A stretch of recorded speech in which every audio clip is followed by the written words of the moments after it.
Good morning! So today is Tuesday and nandito kami ni Mark sa labas. Nag-walking kaming dalawa. What's the time, love? Is it? Oh, it's 9:30. 9:30. Late na kasi kami nagising dalawa. Pakanood ng film last night. Oh yeah, Christmas present. So ayan, nandito kami sa park. Medyo cool this morning. So, today yung plan namin is pupunta kami ng zoo. Hindi pa rin kami nakapunta ng beach. So, tingnan namin kung pupunta kami bukas or ano. Kasi sa Saturday pa naman yung aming balik sa Adelaide. So, meron pa kaming ilang days dito. Oh, thank you. Thank you. Tinatry niya yung parang hindi ko alam kung ano yun. Wala isang wheels lang siya, tapos sasakay siya. Tinatry niya yung balance niya. There's half of her practice on wet grass. Yes. Because the wet grass is giving her so much grip. She probably needs to practice on the pavement, but she's scared of falling over. Yeah. So yan, andito kami. Maglalakad lang kami ni Mark papunta doon, then ikot pabalik sa apartment.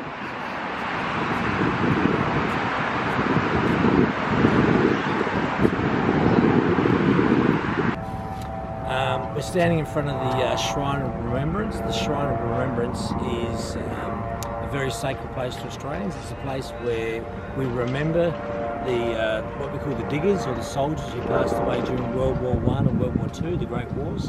So this was built soon after the Great War, back in 1945. And it's just a shrine where it lists all the people in the Navy, the Army, the Air Force that passed away unfortunately during the war. A couple of times a year they have big services here where they recognise and remember. On Remembrance Day, like on November the 11th each year, we remember the diggers the soldiers who fought and died. So it's a very sacred place to Australians. Most capital cities have one, and I'm sure you have them in Manila, but we certainly have them in Australia to remember the soldiers who passed away. Hey, hey.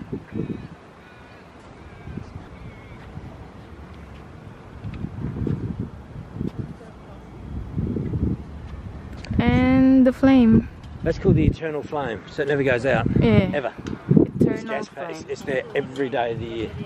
So that's just remembering life. Okay. Just celebrating life. It never goes out. Never? Never. What's that? For years. It's been going for years. I don't know. How about the gas? There's gas on the ground. Okay. Never goes out. Never. Nice. You would never come here with it when it's not going.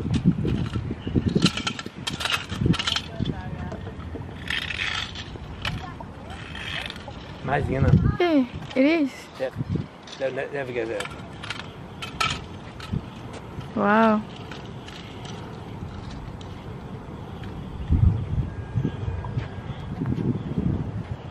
Yeah, the Great War. So, balik na kami dun sa apartment. Hello mga langga, andito na kami sa loob ng zoo, Melbourne Zoo. So, ayan, Princess, pwede ka na hindi mag-face mask. Madami din kasi hindi nag-face mask, then meron ding hindi. So, hindi namin alam kung saan kami mag-uumpisa. Wow. Daming tao. Should we just walk left and then just walk around and... Yeah. Princess, you can stand over there. Dali. Don't be shy, Princess. Why are you looking, Daddy Mark? The camera is here. That's alright. Come on, guys. Let's have some fun. Exactly. This takes us to the Asian rainforest. Maybe over there. Okay, whatever way you want to go, love.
So, ayan mga langga, napagod na kami. We're tired. We are. So, we're gonna go. It's been a great day. Been here for quite a few hours. I think we've covered about maybe 80%. Not 100%. No, not 100%. We've done a lot. There's a big zoo here. It's the oldest zoo in Australia. Yeah, look at this. It's like 150 years old. It's just so much to see. It's wonderful. Yeah, It's been magnificent. So big. Yeah, it's been great. So But they said this is the best zoo in zoo Australia. in Australia. And I agree. Yeah, It's and the huge. oldest. The oldest and the best, and it is. It's very good. So Yeah, it's really nice. first time I've been here, and it's been great. So It's your first time? first time I've been here. I've never been here in my life. Nice. Never. I didn't come here with the kids when my Why? kids were young. I was always working over here, busy doing okay. other things. That's right. So wonderful. Princess, can you come here? Princess? This is the smile of a person who's loved the zoo all day. You've loved being here, haven't you? You've enjoyed it. Yeah. Can you smile, Princess? Come here.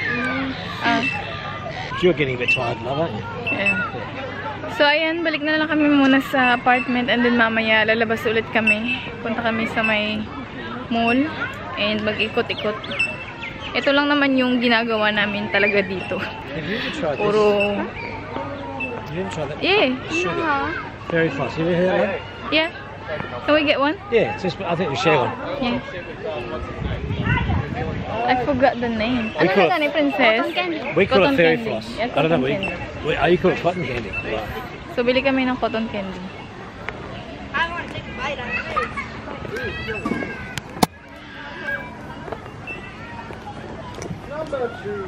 Ayan, kain tayo. Vegan daw to. No preservatives, no colourings. You serious? Well, it's I don't white. believe it. Yeah.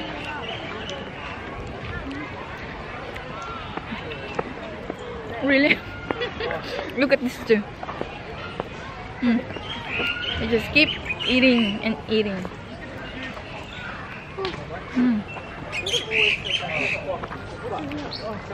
Masarap siya, hindi siya sobrang tamis. Wow.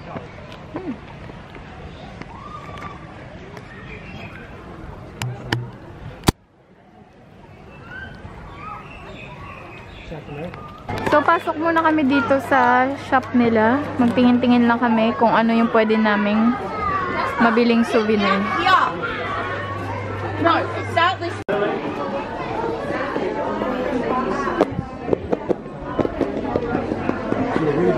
Hello mga langga! Anong oras na? It's 9:50 PM na. Ngayon na lang ulit ako nakapag-vlog kasi pagbalik namin dito kanina galing sa zoo.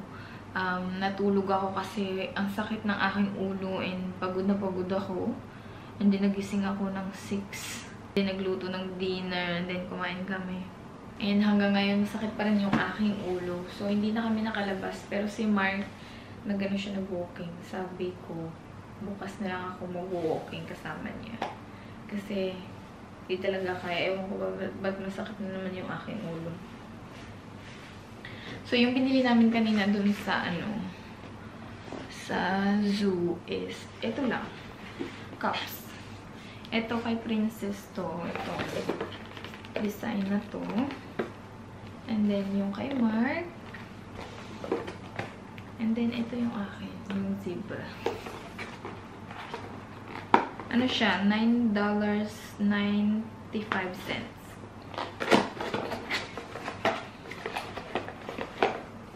Ayan, di ba ang cute?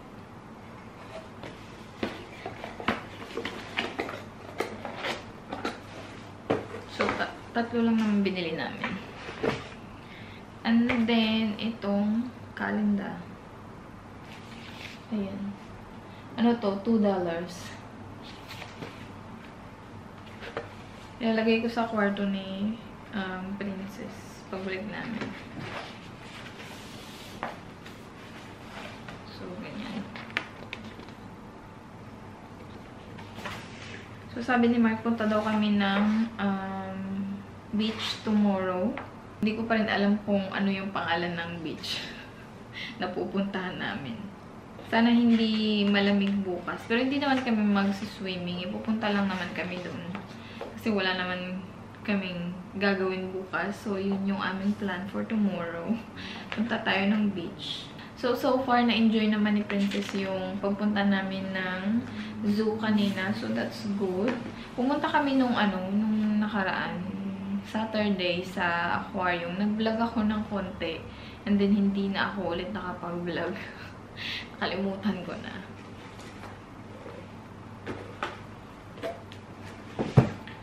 So, ilagay na lang natin muna dito. Kasi dito nilagay ni Mark.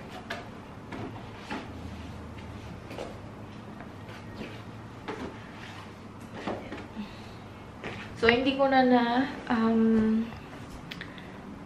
tour kayo dito sa apartment na nilipatan namin. Hindi ko na mapapakita kasi ang gulo. Pero ayan lang. Ayan yung kitchen dyan. And, andun si Mark. Nanonood ng TV. Netflix. And si Princess andun na sa kwarto niya. Ang ganda ng zoo dito sa Melbourne kasi ang laki niya. So, hindi talaga siya namin nalibot lahat. Hindi namin talaga nakita yung lahat talaga ng animals dun sa zoo. Kasi, dapat buong araw ka talaga dun kung gusto mo talaga na makita lahat. Dapat maaga ka pa dun. Anong oras na kami kanina dun pumunta? Ano na? Siguro 11:30 na yan. Ay, 11:30 ba yun? 12:30. So, yeah. Pero nakatatlong oras din kami. 3 oras mahigit. Eh, napagod na kami. Sabi namin ni Mark, uwi na tayo. Ayoko na. Kasi nahihilo na nga ako kanina. Yung inano talaga namin kanina, gusto namin makita yung giraffe, yung zebra, yung mga malalaking talaga. Pero yung iba hindi namin nakita. Yung pala, ang dami ng doon, elephants, ang lalaki nila. Pero sabi namin ni Mark, parang ang lungkot ng itsura nila. Parang ang sad tingnan. Kasi parang ang lungkot nila ba. Mag-ano si Mark, maghihiwa siya ng mango. Love my mangoes. Can you get me one, please? I will slice it. I'm not asking you to slice it. Kasi iba si Mark maghiwa. Kaya ako maghihiwa ng aking. Nope. Thank you. Just put it there, please. I will. Ano? Love you, darling. You look tired, my love. Well, did you ever sleep this afternoon? I did, but look at me. No, I ever sleep? No? Exactly. No, I'm going to bed soon. Kasi nung oras. Kain tayo mangga. Parang araw-araw na kami kumakain ng mangga dito. Pero medyo mahal ngayon yung mangga.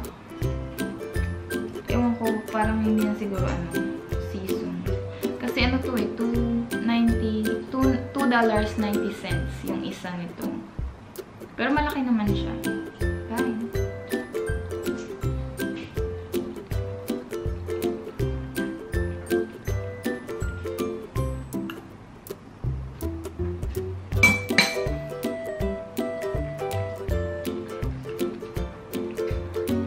Parang match yung aking nail polish mangga. Kasi nagpaano ako eh. Nagpa-manicure ako kahapon.